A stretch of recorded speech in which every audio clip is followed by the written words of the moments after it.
संसारामध्ये प्रत्येक माणूस हा दुःखाने भरलेला आहे, सुख मात्र कुणालाच भेटत नाही. संसारामध्ये आपण जर बघितलं, सुख आपल्याला दिसतंय, परंतु महाराज तो सुख नाही, सुखाचा फक्त भास आहे. थोडंसं सुख भेटतंय, परंतु दुःख मात्र किती आहे. लोकांना जो आपल्याला अनुभव सांगायचा तो परमार्थातला सांगायचा महाराज, संसारामधला अनुभव सांगायचा नाही. का? मी पहिल्यांदा तुम्हाला सांगून गेलो, संसारामधला अनुभव माणसाच्या उपयोगाचा नाही महाराज. काय झालं, दोघं जण नवरा बायको होते, बऱ्याच दिवस झालं त्या बिचाऱ्याचं लग्न जमत नव्हतं, परंतु योगायोगानं त्याच्यावरती भगवंताची कृपा झाली आणि त्याचं लग्न जमलं. लग्न जमल्याच्या नंतर सुंदर असा त्यांचा प्रपंच सुरू झाला. परंतु महाराज असं घडलं, जी बायको म्हणून मुलगी भेटली ना, ती थोडी आघाव मिळाली. रोजच त्याला भांडायची महाराज, रोजच भांडायची त्याला. परंतु महाराज भांडत असताना भांडण्याचे प्रकार आहेत, अशी काही शाब्दिक चकमक करायची नाही, ती शब्दाने भांडायची नाही. रोज काय करायची, हातामध्ये जे दिसल तिने फेकून मारायची त्याला. हातामध्ये लाटणं आलं की लाटणंच डोक्यात घालायची, लाटणीनेच मारायची. रोजच्या त्या माराला तो कंटाळला महाराज. आणि कंटाळल्यानंतर काय झालं, एक दिवस गावच्या चौकामध्ये येऊन बसल्यानंतर त्याचा दुसरा मित्र त्याच्यापाशी आला. त्याला विचारलं काय झालं. तो म्हटला काय नाही अरे, संसाराचा कंटाळा आला. म्हटलं तुम्ही आत्ताच तुझं लग्न झालं. तो म्हटला काय सांगू, एकतर लग्न होत नव्हतं आणि लग्न झालं तर बायको मिळाली भांडकुदळ, रोज मारते. बरं मारी नका म्हणे, मार खायला मी तयार आहे. का आता पोरं मार खायला बी तयार आहे का, भेटच न झाले महाराज, खूप अवघड झाले लग्नाचं. ते म्हटलं मी मार खायला सुद्धा तयार आहे, परंतु तो म्हटला मारण बी असं तसं नाही म्हणे, रोज लाटणं घेते की रोज लाटणीने मारते म्हणे. तर लाटण्याचा मार खाऊ मी रोज कंटाळलो. म्हटला मग तुझा काय विचार आहे. तो म्हटला आता मी जाऊन आत्महत्याच करतो. तो म्हटला अरे आत्महत्या करू नको, तुला जर राग आला असेल तर लांब कुठंतरी 10-15 दिवस पाहुण्याच्या गावाला जा, राग शांत झाल्यानंतर परत ये.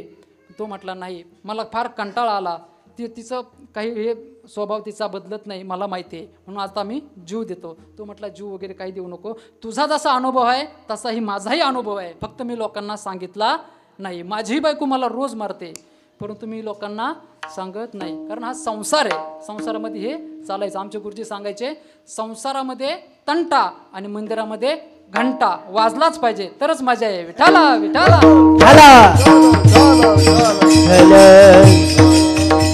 तो म्हटला एक काम कर, जीव वगैरे काही देऊ नको. तो म्हटला काय करू, मी सांगतो ती गोष्ट कर. ते म्हणला अरे लय अवघड आहे म्हणला, ही गोष्ट शेजारी पाजाऱ्याला सांगता येत नाही, महाराजाला सांगता येत नाही, गावच्या सरपंचाला सांगता येत नाही. झाकली मूठ 1.25 लाखाची. आता ह्या झाकल्या मुठी 1.25 लाखाचे लय भारी महाराज, मी तुम्हाला आता 1-2 प्रकार सांगितले असते, पण आपल्याला टाईम नाही म्हणून आता मी सांगत नाही. तो म्हटला काय काय उपाय काय. तो मित्र म्हटला माझा फक्त एकच उपाय घेऊन जाय, माझा एवढा अनुभव घेऊन जाय. एकच काम करायचं, रोज घरी गेल्याच्या नंतर बायकोनं काहीही काम केलं असलं तरी काय म्हणायचं, वाह काय छान केलंस तू. स्त्रीची जात ही स्तुतिप्रिय असते. एखाद्या गोष्ट तिची चांगली नसली तरी आपण जर तिला म्हटलं ना हे काय खूप छान आहे तर तिला आवडतं, ती खुश होत असते. ही नाडी ओळखता आली पाहिजे माणसाला महाराज, तरच संसार आहे बरं का लक्ष्मण महाराज. ही माणसाला ओळखता आलं पाहिजे तरच संसार सुखाचा होतो महाराज. संसारामध्ये आपल्याला थोडंसं वावरता येतं. मग तो म्हटला माझा अनुभव घेऊन जाय आणि एवढं काम कर. तो म्हटला काय तुझा अनुभव. बायकोनं काही काम केलं, तिनं झाडून काढलं, मागं तसाच कचरा जर ठेवला असला तरी म्हणायचं वा काय सुंदर तो झाडून काढलं. तिनं कपडे धुतले असले, तिचे डाग जर निघले नाही तर म्हणायचं वा काय तुझ्या हाताने स्वच्छ कपडे निघतात, काय सुंदर तू कपडे धुतले. तिची नुसती स्तुती करायची, मग तुला ते मारायची नाही. याला थोडंसं पटलं, याला वाटलं आता हा आपण प्रयोग करायला काही हरकत नाही. हा घरी आला, घरी आल्याच्या नंतर रोजचा टाईम होता, जेवणाला बसला.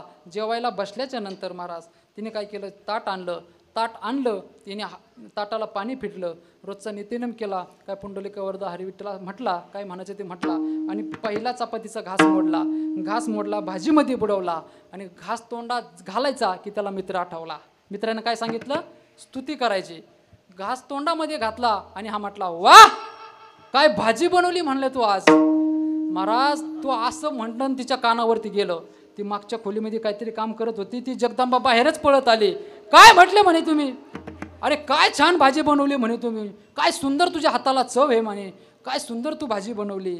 ती म्हटली आतल्या खोलीत गेली, दोन्ही हातामध्ये 2 लाटणे आणले, दोन्ही लाटण्याने इतका मारला महाराज, पार सुजुस्तर मारला. तो म्हटला, अरे तू काय वेडी झाली का काय, तुझी मी स्तुती करतोय, तुझ्या हाताला काय सुंदर चव आहे, काय छान भाजी झाली, मी ही तुला सांगण्याचा मी प्रयत्न करतोय, पण तू ऐकतच नाही, तुझ्या अंगामध्ये काय देवी एखादी अंबाबाई शिरली का काय, का तुम्हाला मारते.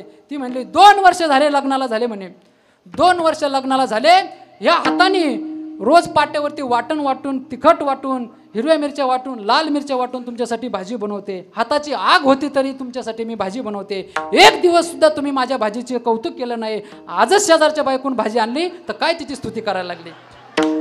विठाला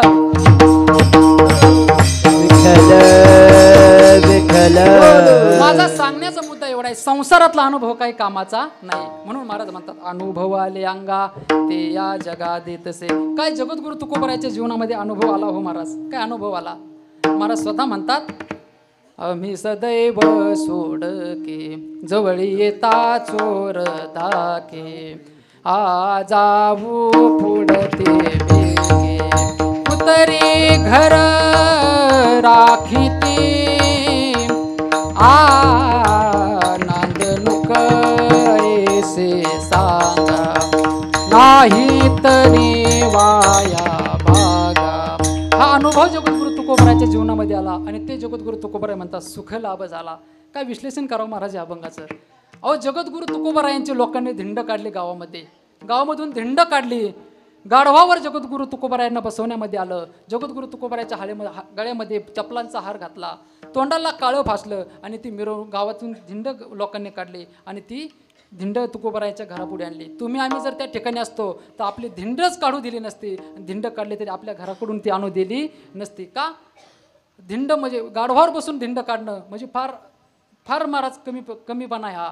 जगद्गुरु तुकोबराय होते. तुकोबराय घरासमोर आल्यानंतर आपल्या बायकोला आवाज दिला, अगं आवले बाहेर येऊन तरी बघ, ह्या लोकांनी किती माझा गौरव केला, किती माझा सन्मान केला, गावामधून माझी मिरवणूक काढली.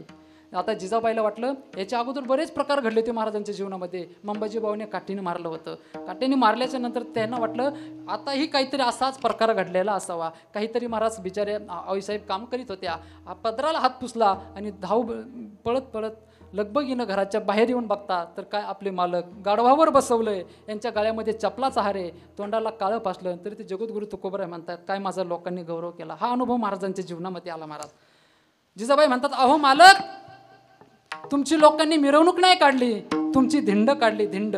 अहो मिरवणूक कशाला म्हणतात, मिरवणूक करता घोडा असतो, घोड्यावरती माणसाला बसवलं जातं, गळ्यामध्ये चपलाचा हार नसतो, गळ्यामध्ये पैशाचा हार असतो. आणि तुमच्या तोंडाला काळं फासलं लोकांनी. ज्याची मिरवणूक काढली जाते त्यांना फॅरन लवली लावली जाते, गोरं गोमटं केलं जातं, चकचकीत केलं जातं, डोक्यामध्ये पगडी ठेवली जाते, फेटा असतो डोक्यामध्ये, आणि तुम्ही म्हणता माझी लोकांनी गौरव केला. हा अनुभव जगद्गुरु तुकोबरायांच्या जीवनामध्ये आला. जिजाबाई सतत म्हणायच्या की तुम्हाला काही कळत नाही, तुम्ही लोकांनी तुमचा एवढा अपमान केला तरी तुम्ही म्हणता की लोकांनी माझा गौरव केला. अहो तुम्हाला गाढवावर बसवलं तरी तुम्ही म्हणता मिरवणूक काढली, मिरवणूक घोड्यावर बसून असते. त्यावेळेस तुकोबराय म्हणजे जिजाबाईला, अगं आवले आम्हाला ते काही अवघड नाही, आम्ही आत्ता ते करू शकतो. महाराज म्हणले गाढवाचे घोडे आम्ही करू दृष्टी पुढे, आम्हाला ते काय अवघड आहे का. हा अनुभव महाराजांच्या जीवनामध्ये आला. तरी महाराज म्हणतात, महाराजांना म्हणलं तुम्हाला अनुभव काय आला, तर महाराज म्हणतात सुखलाभ झाला. महाराजांचा संसार असा होता, तरी ते एवढा संसार होता महाराजांचा, खाण्याकरता काही नव्हतं, घरात नाही धान, पोटात नाही आण, गावात नाही मान, तरी सदैव मात्र चित्तामध्ये समाधान, असा जगद्गुरु तुकोबरायांचा संसार होता महाराज. तरी ते जगद्गुरु तुकोबराय म्हणतात सुखलाभ झाला.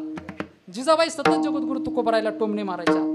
जगद्गुरु तुकोबरायला म्हणायचं, माझ्या बापानं माझ्या वाटोळं केलं, मग अशा माणसाच्या पदरामध्ये मला घातलं. जगद्गुरु तुकोबरायची पत्नी सारखं महाराजांना म्हणायची.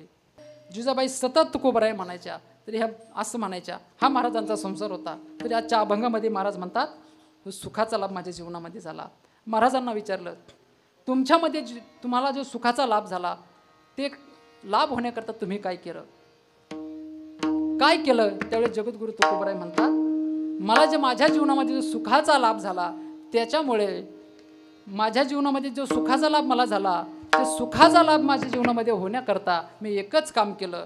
काय केलं महाराज, तर महाराज म्हणतात माझ्या जीवनामध्ये मी माझा व्यवहार सुखाचा केला.